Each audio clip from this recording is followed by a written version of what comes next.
All right, just going to review the market and the opportunities, etc., etc. So it all started right here with this.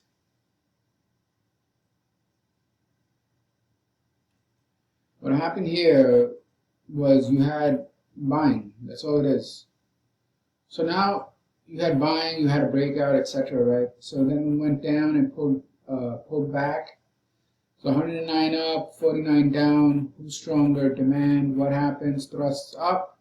But this is the part that is really interesting, because yes, you have strength, but then as it goes up, what happens? You see this? As it's making higher highs, the demand is dead.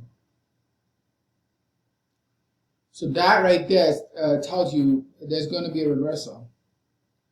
Here, it tries to go up, has zero follow through, and here is basically it's a trap. All right. So this right here, because there are all these little bars and it's up thrust position. This is like a minor climax that's catching the breakouts, and then it pulls back. When it pulls back, this looks extremely bearish, right? So this is how tricky tricky the market is if you don't know. Well, you just don't know. So here it looks really, really bearish, right? So the point here is that it has a secondary test. So a lot of times we don't pay attention to this, but this is a secondary test right here. So when you see a market that sells off, pay attention to if there's an immediate test afterwards. If that test is weak and you have a strong rally after that, look at the volume. You will see that this buying volume is actually greater than the prior upwave, and even though this heavy downwave has heavy selling volume, it dries up, leading to increasing buying pressure. And then after that, it basically pulls back, buyers come in, and it goes up. So, and it's doing that because of their breakouts. So, markets are moving from one level to another level, always breaking out, testing, false breakout test, blah, blah, blah. That's what happens. So you just have to know, and also just keep in mind that all of this stuff in the middle is all bullshit. All the market is really doing is testing the original breakout right here. It's nothing more than that. All the market really did was against this area, have a breakout, pull back once, spring, and pick up and go up. So I don't know how to explain this, but a lot of times you get lost reading, trying to read every wave and not paying attention to the background. Background is very bullish right here and has this thrust. And all of these are just tests against that thrust until buying picks up and goes up. So what to and also want to really, really harp on this. When you have this type of behavior,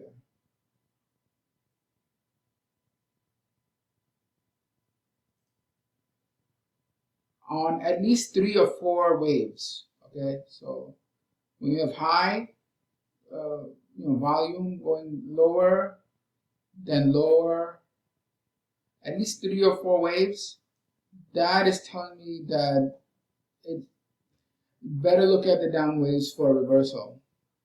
So you got one wave go down, right? Makes a higher high with less volume. 2 waves right here, there's something really off. This is lack of demand. With a shortening of the thrust, and of course lack of momentum, because that's a shortening of the thrust, becomes its lack of momentum buying. Anyway, and again, this starts in the same way. You have this heavy volume here, bing, bing, bing, bing. So just wait for, after multiple waves, the declining volume will tip you off that there's going to be a reversal. And then as this is happening, you should have increase in supply volume. And then you want to wait for the breakdowns and all of that. So that's what happened. And then until it went to here. And again, this is what I'm trying to impart. When you have heavy volume down, a lot of times folks will think that's a breakout or breakdown or whatever, and they try to buy or sell the pullback. But you must pay attention to if there is a secondary test that on low volume right after it. If there is, that means that the sellers lost the ability to go down and the buyers can step in, and they did right here. So the same thing again here. Look, selling, heavy volume. What's going to happen? Okay, let's sell the breakdown or the test of the breakdown, right? But what you do is you wait and you see the test. Sometimes there's a test, sometimes there isn't. If there's no test and you have weak buying, then yeah, it's going to go down. But in the case where you have selling, a test, and strong buying, that means that the selling pressure has abated and buyers are stepping in at low prices after that selling. So here you have selling, test, supply diminished, buyer stepped in. That's how you judge. That's how you judge this. So anytime you have a selling wave, yes, you want to look at the volume, but you want to look at two things. One, if there's a weak pullback or a strong pullback. Two, if there is a secondary test. Because what that means is that that selling is possibly a spring, which was in this case, and probably here too, or maybe some type of stop run. You know, just clear out, stop run or shake out. So this is what happens. You know, so you just have to kind of pay attention to that and just be ready. So in general, when you have a selling wave or a buying wave that is strong, you want to see weak pullbacks. If the pullbacks are strong, then have the possibility in your mind that this is actually an opportunity to step in. So you just, and that's what happened. The other thing I want to mention is I'm finding some value in point and figure charts intraday. I tried it multiple times. I bring this here, and I think they can be used intraday for targets, and not only just targets, but they give you very valuable insight as the move is being set up. You are able to detect a move being set up. All right, a move being set up, and that's very valuable information. If you can detect a move is being set up while it's being set up, then you can position yourself for it. For example, this right here, and you know, it's pretty accurate. Like, I mean, I'll check, but I mean, it gives you a good. I wouldn't say highly accurate, but it'll give you an area that the market can go to. And I think that the second part about being able to see that move in developing as it's developing, and then as it's executing, and constantly having that cause and effect in mind, I think that's valuable. And to me, it did aid me today, because last night I was already predicting the up move today. So, and I knew it because, you know why? Here, the market went down, it went into a spring position, and it started going sideways, and then there was no selling pressure here. So what does that mean? That means they're getting ready to bounce and test resistance. And that's happened. I was able to draw this in advance and basically forecast the reversal and where it's going to go. So that I wouldn't be able to do that regularly without something that basically a tool that allows you to see preparation for a move. And if you have that in mind, Oh boy. I mean, take a look at this, right? You have a good thrust here, a decent thrust here, and no thrust here, and just going up. It just goes down by 2 bricks and reverses up, and then still going sideways and holding. So there's some area up here in resistance that it can pop to. That's where it pops, and it gives you the ability to forecast a target of where that pop will go. So isn't that valuable? I mean, I think it's very valuable. And I think that's why Wyckoff included it in his swing trading charts. On an intraday basis, he did have point and figure. Actually, he did use point and figure intraday, but he also used, he used a lot of stuff. He used just way too much. So it's important to be able to sequence it in a way that's part of your process and not too confusing. I'll give a good example. Like, let's say you're just looking for a break and test over here, right? Never mind. So let's switch from point and figure back to over here, where you see there's the breakout with follow through. You have breakout, lack of follow through, and a reversal, breakout, follow through. Heavy selling pressure Y from the prior breakdown goes into the breakout area here and has a reversal. So this breakout is being tested and buyers are there. This breakdown was tested and sellers are there. They go into an area with their buyers and it comes up. This is, look at this. Let me show you right now. This is like how the market moves. You have breakouts until they can't break out anymore.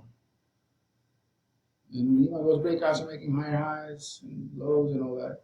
Here you have the initial breakout. It goes up, pulls back. You have the reversal, which is a breakout. Goes up, pulls back. This time it didn't test the breakout. Again has a breakout, has very little follow through, enough for the initial selling to come in, and enough for a little bit of the buying to come in. But the pullback buyers are not too tired. Not too energetic and getting a little tired. Final breakout, and this is where the breakout failure occurs. As the breakout failure occurs, you have a breakdown. You have a little bit of a breakout, but it's not really that damaging. And it comes back to that area of the original high bar. It's not exactly a breakout, but whatever. And comes back down to this breakout area. And when it hits this green breakout area, what happens? Look, tap, pressure, buyers are there. What does it mean? It means the same buyers that did the breakout, they're still there. Those buyers and maybe possibly new entrants at that level are still there. So this breakout right here with follow through, when it gets tested, question, are the buyers still there? Are those breakout buyers still there? Are there additional buyers that are still there? Answer is yes. How do I know? The most amount of pressure in 37 bars is on that green bar right there. What does that mean? 37 bars of obviously is going to go up. That's what you want to see. That's what you want to see. That's what I want to see. And you also see that, the selling pressure here was heavy because it was against this original breakout area. They were playing the range. And then it dissipates. And if you compare this to that, you will see the green has much more pressure than the red, which means what? Reversal. And it takes out a high and it goes up.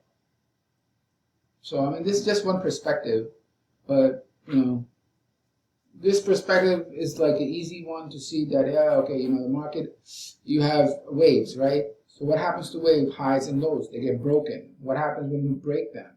There's a breakout. What happens next? Either there's follow through or there isn't follow through. Here you have a breakout. What happens next? There's follow through. What happens next? Breakout get tested. Are the buyers there or not? That's the question. Yes, they're there. What happens next? You have another breakout. Is there follow through? Yes, there is. What happens next? It tries to test, but it doesn't. It doesn't make it all the way back. Okay. Is there another breakout? Yes. Is there follow through? Yes, but it's little. What happens next? Goes back to test the breakout. Are the buyers still there? They are somewhat enough to make one final breakout. Breakout again. What happens next? A little bit of follow through. What happens next? Pulls back, goes right below the breakout. What does that mean? The pullback buyers are not there. So what does that mean? It goes down. Now what happens? Break down to the downside. It comes back to that area. Are there sellers there? No. Why? Because it didn't reverse. So what happens? Breakout buyers step in. What happens? Goes higher. Oh, you have follow through? Yes. What happens? Pulls back to test. Are they there? Yes, they are. Long boom. You see? This is a very valid way of asking the right questions because we know the sequence. It's, if you consider thinking in waves, it's nothing more than a breakout, follow through, pull back to test the breakout. Are the breakout buyers still there? Is smart money still there? If so, pressure will come in long. Same thing on the short side. This continues until the breakout, pull back, fails, and breakdown occurs, then pull back. Are they there? If they are, it'll sell, break down, pull back, boom, boom, boom. Same, breakout, follow through, pull back. Are they still there? And repeat. So this is basically the way, markets, because higher high and higher low, if you think about it, what are you really saying?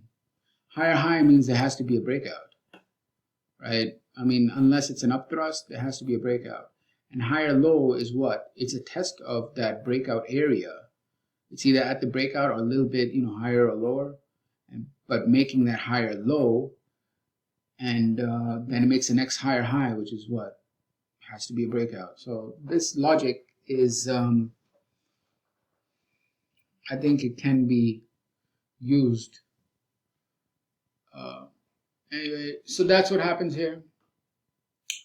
I'm also very intrigued with the point and figure because of, I'll give you an example right here, right?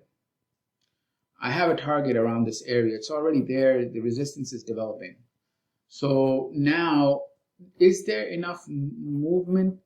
One of the things you want to see, is there enough juice for a big move? Answer is no, right? You have 1, 2, 3, these resistance areas, and you don't really have enough juice to go. So there's a problem. Either it's going to finish the original count, or some type of cause is going to develop. But something is telling me that this is getting ready to end, and cause has to develop. So I don't know, just looking at these charts for a long time and just figure it out. I'll give you another stepping stone count is how much? Stepping stone count is only 1, 2, 3, 4, 5. It's literally 5. 1, 2, 3, 4, 5. 1, 2, 3, 4, maybe one brick higher. That's all the juice there is. If you go above that and use the next line, it's 1, 2, 3, 1, damn it, 1, 2, 3, 4, 5, 6. So from there, 1, 2, 3, 4, it's about 2 or 3 bricks of extra. I mean, basically, it's this target. So in here, we're almost at the end of that cause. That's what I'm trying to say, and it's going to be very interesting to see how this develops. Anyway, looking at this over time, you develop a judgment and can add it to your process, not overcomplicating it, but actually giving you intuition about this question. How far can the market go, or how far is the preparation? The preparation, how far does it project, or whatever you want to say, because you want to see the preparation and understand if you're in that preparation mode and what is the reward of that preparation, the effect. All right, long story short, all this was buying, breakout, pull back 1, pull back 2, spring, buying, test, and go, right? And the other lesson is when you do, anytime you take a look at the trend, you want to take a look at the higher highs. On the higher highs, start comparing the volumes. when you start comparing the volumes, you will see that on those higher highs, the volume starts shrinking. The demand starts shrinking. When it starts shrinking, you want to look for a reversal. You want to look for a reversal and also possibly climactic action. So you might have from high to high to high to high, lower volume, and all of a sudden, one final higher high has a lot of volume. That lot of volume is either climax or some type of minor climax. And then you're going to have a reversal after that. Because that high represents, they're moving it up to do some stop run, distribution, whatever. And then you wait for the reversal. Now the key is, on the reversal selling down, you have to know the context of whether it's coming back to test.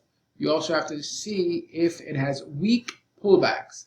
So if you see this 91 down and the initial 11 looks very weak, and you're going to be really fooled if you only look at that 11.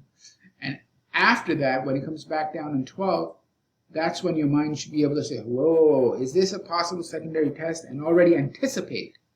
Okay, if it is a test and it only goes down 12, what is the next pullback volume? It should be 11 or 12 or less. Because that would mean that there's no demand and it's going to break down. But instead, it increases from 11 to 59. And when I explained yesterday demand to demand, look at this. Look at this. After that, it pulls back, and you might be wondering, oh, that's a lot of volume, it's going to break. But understand, this is nothing but, end of day. So end of day, you have more volume. It would be much more meaningful if you have that more volume and a break of the low. If it's not breaking the low, it's holding trend. It's holding this move here. So that's all there is, folks. Have a good day. Bye.